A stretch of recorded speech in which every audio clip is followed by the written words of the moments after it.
तो हेलो दोस्तों, स्वागत है आपका एक और नए वीडियो में जहां हम एक्सप्लेन करने वाले हैं स्वेलोड स्टार। जहां हमने प्रीवियस वीडियो में देखा था कि लोफिंग को फाइनली एक ट्रू ट्रेजर मिल गया था जिसका नाम था सिल्वर ड्रैगन फैंटम शिप, जो उसे वाइन मास्टर से मिला था। अब देखना यह है क्या लोफिंग की थर्ड बॉडी क्रिएट हो चुकी है या नहीं। तो हमारी स्टोरी शुरू होती है प्राइमल सीक्रेट रीजन के पैलेस में, जहाँ लोफिंग की मोशा बॉडी क्रॉस लेग करके बैठी हुई थी। लोफिंग ने प्लान बनाया था कि वो अनडाइंग बनने से पहले ब्लड रिवर क्रिस्टल को अपने साथ मर्ज करेगा ताकि उसकी गॉडली बॉडी सुप्रीम लेवल तक पहुंच सके। लोफिंग के इंटरनल वर्ल्ड में गोल्डन हॉर्न बीस्ट ने फिर से ब्लड रिवर क्रिस्टल को मर्ज करना शुरू कर दिया था। लोफिंग को याद था कि पहले उसने गोल्डन हॉर्न बीस्ट की बॉडी के साथ 165 ब्लड रिवर क्रिस्टल मर्ज किए थे, लेकिन तब उसने स्टार टावर की लाइफ और डेथ इनहेरिटेंस कंप्लीट नहीं की थी, तो उसकी विल पावर उतनी स्ट्रॉन्ग नहीं थी। लेकिन अब सीन बिल्कुल बदल चुका था। लोफिंग अपनी विंग्स मूव करता है और खच वो सीधा गोल्डन हॉर्न बीस्ट की पीठ पर एक इंजरी क्रिएट करता है। उसके बाद वो ब्लड रिवर क्रिस्टल निकालता है और उसे खुली इंजरी में टॉस कर देता है। फिर वो एक के बाद एक ब्लड रिवर क्रिस्टल निकालता है और गोल्डन हॉर्न बीस्ट की बॉडी में टॉस करता जाता है। गोल्डन हॉर्न बीस्ट हर क्रिस्टल को एब्जॉर्ब कर रहा था और काउंटिंग चालू थी। 197, 198। लोफिंग को अपना पिछला एक्सपीरियंस याद आता है, वो 6000 साल की लाइफ और डेथ टॉर्चर जो उसने स्टार टावर में सही थी। उस एक्सपीरियंस ने उसकी विल पावर को कम्प्लीटली रीशेप कर दिया था, इसलिए ये दर्द अब उसके सामने एक बच्चों का खेल था। लेकिन जैसे ही 200 क्रिस्टल मर्ज होते हैं तब शुरू होता है असली मैजिक। बीस्ट की बैक पर ब्लड रिवर एनर्जी फ्लो करने लगती है, उसकी मसल ट्विस्ट होने लगती है जैसे कोई स्टील की रोड मोड़ रहा हो, और उसके स्केल का कलर चेंज होकर गोल्डन हो जाता है और गोल्डन हॉर्न बीस्ट की बॉडी पर एक बीस्ट गॉड की इमेज बनने लगती है। पहले गोल्डन हॉर्न बीस्ट का life chain level already 480 times हो चुका था। अब ब्लड रिवर क्रिस्टल के साथ उसके राइट पंजे और बैक की पावर 20 टाइम्स और ज़्यादा बढ़ गई थी। बेसिकली वो हिस्सा अब नॉर्मल बॉडी से डबल पावरफुल हो चुका था। लोफिंग रुकता नहीं, वो कहता है बैलेंस मेंटेन करना पड़ेगा, अब लेफ्ट पंजे की बारी है, और वो क्रिस्टल फेंकना जारी रखता है। काउंटिंग बढ़ती जाती है, 281, 282। अब यहाँ 282 क्रिस्टल के बाद वो विशियस किलिंग एनर्जी बीस्ट के दिमाग पर अटैक करना शुरू कर देती है। लेकिन लोफिंग का फेस पत्थर जैसा हार्ड था। क्यों? क्योंकि स्टार टावर में जो उसने सहा था उसके सामने ये दर्द बच्चों का खेल था। वो बिना रुके 300 क्रिस्टल तक पहुंच जाता है। तभी गोल्डन हॉर्न बीस्ट एक एक्साइटमेंट में होल करता है और उसकी दोनों फ्रंट क्लोज अब शाइनिंग गोल्ड बन चुकी थी। लोफिंग सोचता है अभी भी कैपेसिटी बाकी है, बॉडी के हर पार्ट में 10 क्रिस्टल और एब्जॉर्ब करा सकते हैं। गोल्डन हॉर्न बीस्ट बॉडी का total blood river crystal count 380 crystal तक पहुंच चुका था। लोफिंग की विल पावर कितनी भी स्ट्रॉन्ग हो, पर हर चीज़ की एक लिमिट होती है। जैसे ही वो 381 क्रिस्टल ट्राई करता है, लेकिन बम एनर्जी लिमिट क्रॉस हो जाती है और वो वहीं फेल हो जाता है। अब लोफिंग कैलकुलेशन करता है कि उसका लाइफ चेन लेवल अब सेक्टर लोड से 6000 टाइम्स ज़्यादा स्ट्रॉन्ग है। तभी गोल्डन हॉर्न बीस्ट जोर से चिल्लाता है और उसकी बॉडी का साइज अचानक डबल हो जाता है। स्केल्स पेल और स्टडी हो जाते हैं और हर स्केल पर इंट्रिकेट बीस्ट कोड की पिक्चर्स बनने लगती है। फाइनली लोफिंग कंफर्म करता है it is 6400 times more powerful. अब यहाँ लोफिंग एरोगेंस मोड में आ जाता है और वो कंपेयर करता है खुद को ज़ूचोंग एम्परर और बाग मिरर एम्परर से। जहाँ ज़ूचोंग एम्परर उसकी लिमिट सिर्फ 5000 टाइम्स थी और बाग मिरर एम्परर उसकी सिर्फ 2000 टाइम्स। यूनिवर्स में 10,000 टाइम्स परफेक्ट जीन लेवल माना जाता है और लोफिंग अब उस रास्ते पर तेज़ी से बढ़ रहा था। वो सोचता है अगर वो हर बॉडी पार्ट में 100 क्रिस्टल डाल पाए तो वो फ्यूचर में 10,000 टाइम्स एम्पलीफाई कर सकता है। अब लोफिंग सोचता है चलो गोल्डन हॉर्न बीस्ट तो ओपी हो गया, अब मेरी ह्यूमन बॉडी की बारी। अब यहाँ एक प्रॉब्लम आती है कि ह्यूमन बॉडी की साइज बहुत छोटी थी, वो गोल्डन हॉर्न बीस्ट के एक पंजे से भी छोटा था। लोफिंग कैलकुलेट करता है 9 वॉल्यूम मैनुअल के 5 पार्ट कंप्लीट करने के बाद उसकी ह्यूमन बॉडी का जीन लेवल 48 टाइम्स हो चुका था। पिछली बार वो सिर्फ 10 क्रिस्टल ही मर्ज कर पाया था, तभी वो क्रिस्टल मर्ज करना शुरू कर देता है। 11, 61, 81। अब यहाँ तक सब कुछ सही जा रहा था, लेकिन जैसे ही वो 83rd क्रिस्टल मर्ज करने की कोशिश करता है तभी एक क्रैक की साउंड आती है। उसको फील होता है कि उसकी मसल्स और बोन टूटने जैसी हो रही थी। वो 82 क्रिस्टल पर ही अटक जाता है। लोफिंग थोड़ा फ्रस्ट्रेट होता है कि सिर्फ 82। गोल्डन हॉर्न बीस्ट ने तो बिना ट्रेनिंग के 100 क्रिस्टल एब्जॉर्ब कर लिए थे। लोफिंग रियलाइज़ करता है कि उसकी golden horn beast body actually gold और स्पेस के एट्रीब्यूट का बेस्ड है, जो बीस्ट कोड से मैच करता है, इसलिए उसके लिए ब्लड रिवर क्रिस्टल को मर्ज करना इतना आसान है। लेकिन ह्यूमन बॉडी के लिए प्रोसेस बहुत डिमांडिंग थी। लोफेंग अभी भी बीस्ट कोड के बड़े से पंजे के पास बैठा सोच रहा था, अगर मैं 100 क्रिस्टल मर्ज कर लेता हूँ तो मेरी पावर 480 टाइम्स हो सकती है। वो सोचता है क्या उसे 9 वॉल्यूम के 6 वॉल्यूम को कंप्लीट करने का वेट करना पड़ेगा, लेकिन नहीं। तभी उसके दिमाग की बत्ती जलती है। वो अचानक से उठ बैठता है और बोलता है, बीस्ट गॉड ब्लड। लोफेंग तुरंत वर्चुअल यूनिवर्स से कनेक्ट करता है। लगता है उसे कोई सॉल्यूशन मिल गया है कि कैसे वो अपनी ह्यूमन बॉडी के लिमिट्स को तोड़ सकता है। अब गोल्डन हॉर्न बीस्ट अब एक एब्सोल्यूट मॉन्स्टर बन चुका था with 6400 times life gene level, जो यूनिवर्स के टॉप स्पेशल लाइफ फॉर्म को भी पीछे छोड़ रही थी। लेकिन उसकी ह्यूमन बॉडी थोड़ा स्ट्रगल कर रही थी 882 क्रिस्टल्स। लेकिन बीस्ट गॉड ब्लड का आइडिया अब गेम चेंज करने वाला था। तभी वर्चुअल यूनिवर्स में लोफेंग अपने डेस्क पर बैठा हुआ था और एक बहुत ही रेयर चीज़ के बारे में रिसर्च कर रहा था। एक्चुअली बाबा उसके बारे में रिसर्च कर रही थी कि बीस्ट गॉड ब्लड क्या है और ये कहाँ मिल सकता है। अब ये कोई मामूली चीज़ तो थी नहीं। लोफेंग पढ़ता है कि एक single drop beast God blood की वैल्यू 100 ब्लड रिवर क्रिस्टल के बराबर थी।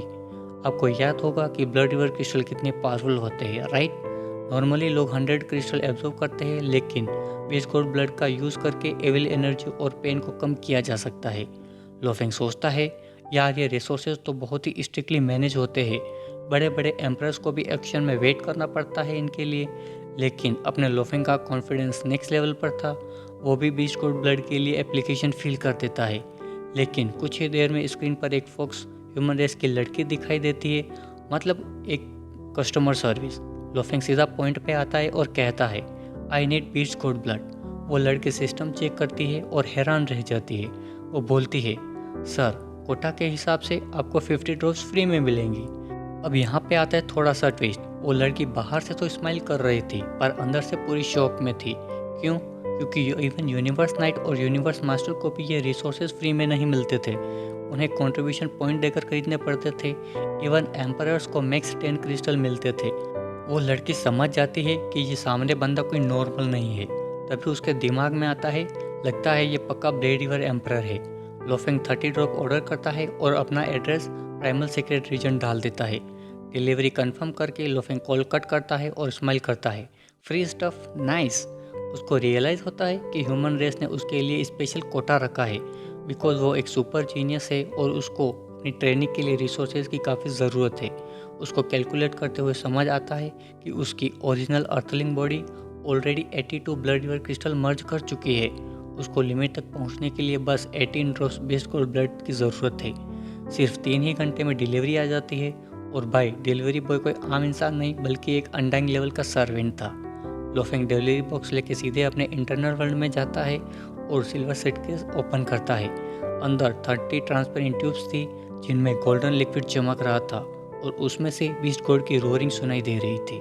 वो एक ड्रॉप निकालता है और अपने हाथ पर डालता है। एक पाव की आवाज़ के साथ वो गोल्डन लाइट उसकी बॉडी में मर्ज हो जाती है।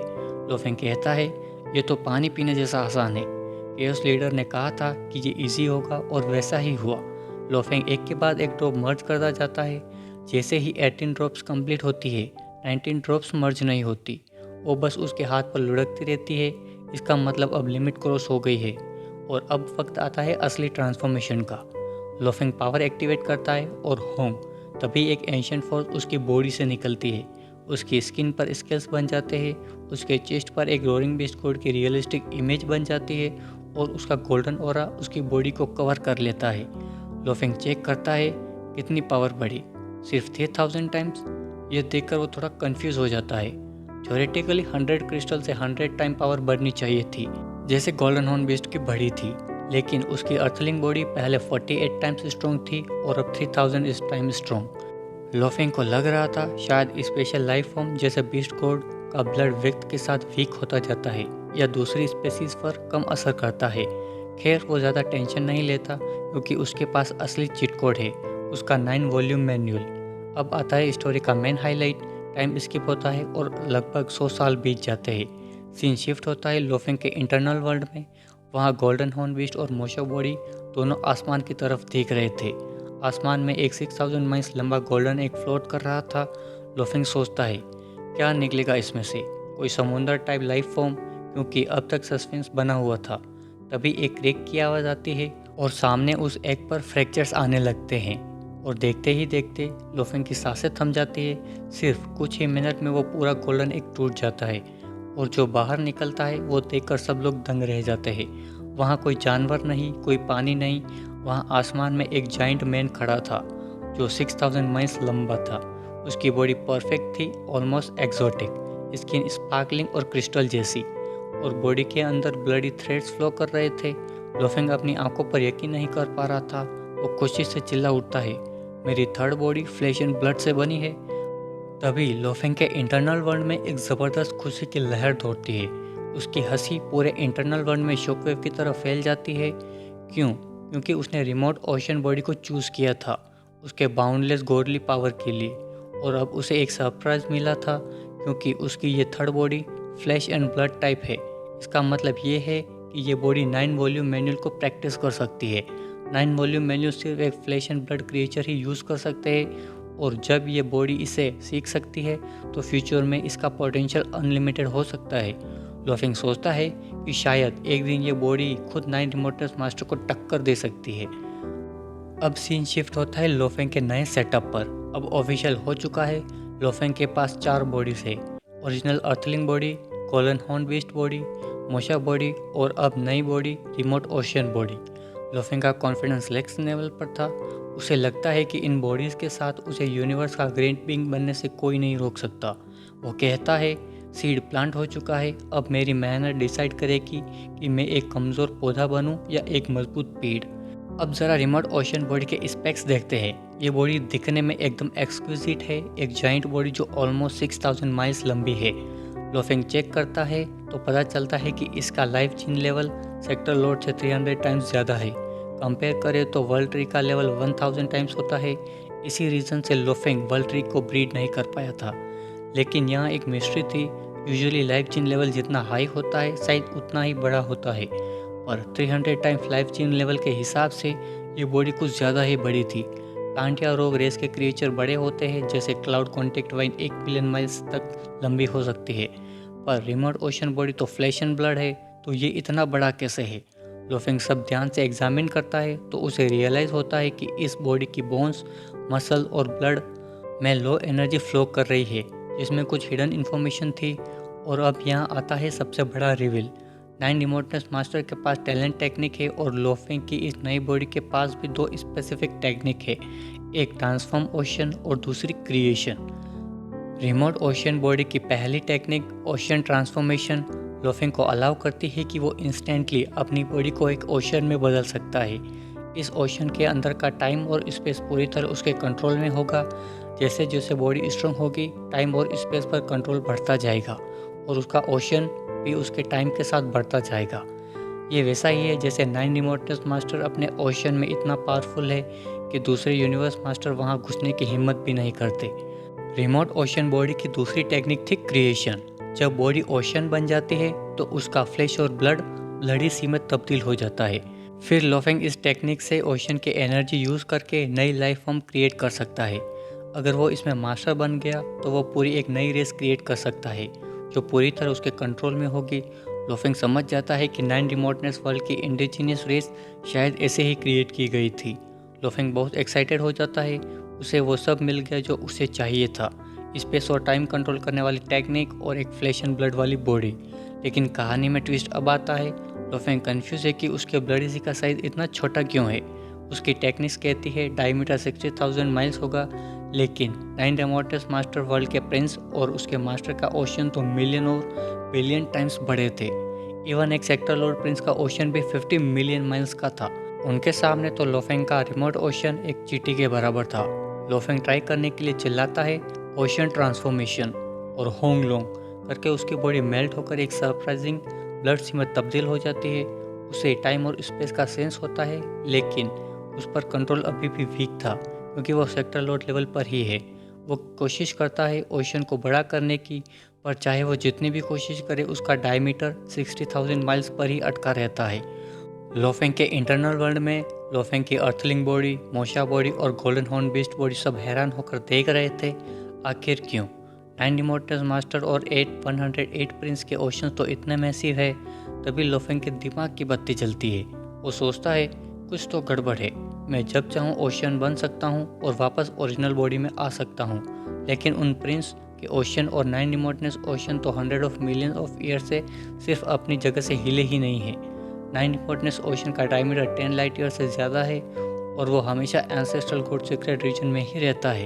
प्राइमल क्यूरियोसिटी लीडर ने बताया था कि 9 इमोर्टल्स मास्टर कभी कभार बाहर लड़ने के लिए जाता है और अगर मर भी जाता है तो ओशन से नया मास्टर पैदा हो जाता है। लोफेंग इन सभी पॉइंट्स को कनेक्ट करता है और अपना दिमाग दौड़ाता है कि अगर ओरिजिनल बॉडी ओशन बनी हुई है तो वो बाहर कैसे जा सकती है।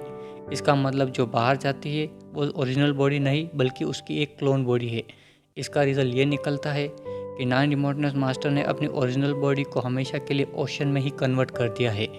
वो क्रिएशन टैलेंट यूज़ करके एक एनर्जी बॉडी बनाता है जो बाहर घूमती है या लड़ती है। अगर वो एनर्जी बॉडी डिस्ट्रॉय हो जाए तो भी ओशन एक नई बॉडी क्रिएट कर सकता है। लेकिन इस इमोर्टेलिटी की कीमत यह है कि वो अपनी मेन बॉडी यानी ओशन कभी मूव नहीं कर सकते, वो एक ही जगह रहेंगे। उन्होंने अपनी मेन बॉडी की मोबिलिटी सेक्रीफाइस कर दी ताकि वो अपने ओशन को अननेचुरली एक्सपांड कर सके और बाउंडलेस गॉडली पावर हासिल कर सके। लोफेंग अब समझ गया था कि गेम क्या है। वो लोग मूव नहीं कर सकते इसलिए उनके ओशंस इतने बड़े हैं।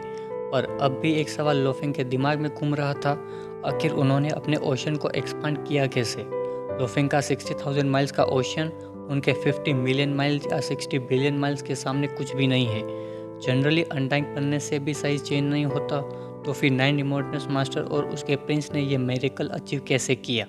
जाहिर सी बात है ये एक टॉप सीक्रेट टेक्निक थी। जब 9 इमोर्टल्स मास्टर पैदा हुआ तब उसका समुंदर इतना बड़ा नहीं था, उसने ज़रूर कोई ट्रिक लगाई होगी। तभी लोफेंग डिसाइड करता है वो अपनी सेकंड टैलेंट टेक्निक का यूज़ करेगा जिसका नाम था क्रिएशन। जैसे ही वो अपने माइंड को ब्लडी सी के साथ मर्ज करता है उसे लगता है वो एक नए डोमेन में आ गया है। डोमेन में लोफेंग ने क्रिएशन बोलकर पहले एक घास और फूल की स्ट्रक्चर बनाई। फिर उसने सोचा चलो अपनी मोशा बॉडी को क्रिएट करते हैं, लेकिन वो स्ट्रक्चर इतना कॉम्प्लेक्स था कि इंस्टेंटली क्रिएट नहीं कर पाया। थोड़ी देर ये सब करने के बाद उसे समझ में आया कि क्रिएशन टेक्निक सिर्फ एनर्जी मैनिपुलेशन नहीं बल्कि ये लाइफ कॉन्स्टिट्यूशन को भी कॉपी करने की एबिलिटी है। यहाँ लोफेंग को एक गहरी बात समझ में आती है कि 9 इमोर्टल्स मास्टर ने एक पूरी रेस क्रिएट कर दी थी जो कि एक नेक्स्ट लेवल चीज़ थी। इवन उसके मास्टर जोशन की ने एक एक्सक्लूसिव रेस को गाइड किया था, पर 9 इमोर्टल्स मास्टर ने तो जीरो से लाइफ बनाई थी। लोफेंग ने अपना एक्सपेरिमेंट जारी रखा। उसने पहले छोटे मोटे वीक लाइफ फॉर्म अपने इंटरनल मन में बनाने शुरू किए। जितना वीक क्रिएचर होता उसका लाइफ जीन स्ट्रक्चर उतना ही सिंपल होता और जो पावरफुल होते हैं उनका स्ट्रक्चर देखना भी मुश्किल होता है, कॉपी करना तो दूर की बात थी। लोफेंग ने 1 महीने तक ये एक्सपेरिमेंट जारी रखा और कंक्लूड किया कि 9 इमोर्टल्स मास्टर का प्रोसेस क्या रहा होगा। पहले वो ओशन बना, फिर एनर्जी बॉडी क्रिएट की, फाइनली एक पूरी रेस क्रिएट की। एक नई रेस बनाना ऑलमोस्ट इम्पॉसिबल है क्योंकि कॉम्प्लेक्स लाइफ फॉर्म या स्ट्रक्चर बहुत इंट्रिकेट होता है। लेकिन 9 इमोर्टल्स मास्टर के 108 प्रिंस भी फेल हो गए थे इन नई रेस बनाने में क्योंकि इसमें बहुत ज़्यादा एनर्जी लगती है। तभी लोफेंग के दिमाग की बत्ती जलती है। उसने सोचा सबसे आसान है खुद को क्रिएट करना। तभी लोफेंग ने कमांड दिया क्रिएशन। फर्स्ट अटैम्प्ट में समुंदर हिला, एक नेकेड बॉडी बनी लेकिन तुरंत ही गायब हो गई। दूसरे अटैम्प्ट में एक 300 फुट टॉल बॉडी बनी लेकिन वो भी गायब हो गई। और तीसरे अटैम्प्ट में एक 3 फुट बॉडी बनी और वो भी गायब हो गई। बहुत सारे फेलियर्स के बाद लोफेंग ने फाइनली मैक्स लिमिट ढूंढ ली। वो मैक्सिमम 600 माइल्स की ऊंची बॉडी बना सकता था जो उसके ओरिजिनल रिमोट ओशन बॉडी का छोटा वर्जन था। लेकिन यहाँ एक ट्विस्ट था, ओरिजिनल रिमोट ओशन बॉडी का लाइफ जीन लेवल 300 टाइम्स था जबकि नई क्रिएट की गई बॉडी का लाइफ जीन लेवल सिर्फ 30 टाइम्स था। तभी लोफेंग हंसा और कहने लगा लगता है क्रिएशन टेक्निक में कुछ फ्लो है, पर यूनिवर्स का रूल यही है कॉपी कभी ओरिजिनल नहीं होती। अब यहाँ लोफेंग ने एक वो चीज़ पकड़ी जो सबसे इम्पोर्टेंट थी। उसने नोटिस किया कि जब वो कोई नई बॉडी क्रिएट करता तो ब्लड सी का वॉल्यूम कम हो जाता क्योंकि क्रिएशन में एनर्जी यूज़ होती थी, और जब बॉडी वापस पानी में मिलती तो सी वापस नॉर्मल साइज़ का हो जाता। यानी जब बॉडी सी फुल होता तो वो बाहर से एनर्जी एब्जॉर्ब नहीं करता, लेकिन जब वो श्रिंक होता है तो वो और वर्ल्ड एनर्जी एब्जॉर्ब करने लगता है।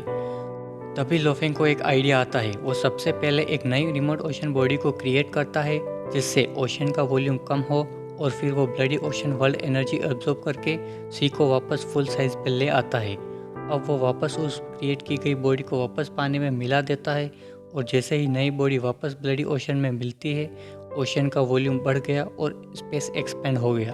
लोफेंग खुशी से चिल्लाता है, हाँ, तो ये है तरीका, बस कॉपी बनाओ, रिफिल करो और वापस मिला दो। लोफेंग के लिए ये एक चीट कोड जैसा था। लोफेंग ने ये प्रोसेस बार बार रिपीट की, create, recover, melt and condense, और ब्लडी सी का वॉल्यूम 10 गुना ज़्यादा बढ़ गया। अब इतना सब करने के बाद लोफेंग के पास एक और बड़ा गोल था। ब्लडी सी तो एक्सपांड करना सीख लिया था, लेकिन अब बारी थी 9 वॉल्यूम मैनुअल की।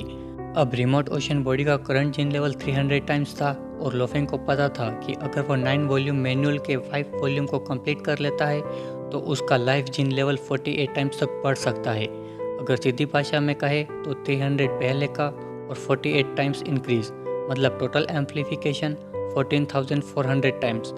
तभी लोफेंग को एक बात याद आती है कि यूनिवर्स में स्पेशल लाइफ फॉर्म की एक जीन लेवल लिमिट होती है और वो है 10,081 टाइम्स। लोफेंग चैलेंज लेता है, मैं खुद चेक करूंगा कि यूनिवर्स की असली लिमिट क्या है। अगर लिमिट 10,000 है तो वो वहाँ तक पहुँचेगा, लेकिन अगर लिमिट क्रॉस हो गई तो रिमोट ओशन बॉडी एक ऐसे लेवल पर चली जाएगी जो आज तक किसी ने देखी नहीं होगी, अ कंप्लीट अननोन रिलम। और इसी के साथ हमारा ये एपिसोड यहीं ख़त्म होता है। हम कल फिर मिलेंगे एक नए एपिसोड के साथ। अगर आपको वीडियो पसंद आया हो तो प्लीज़ लाइक कीजिए और चैनल को सब्सक्राइब कीजिए। Thank you.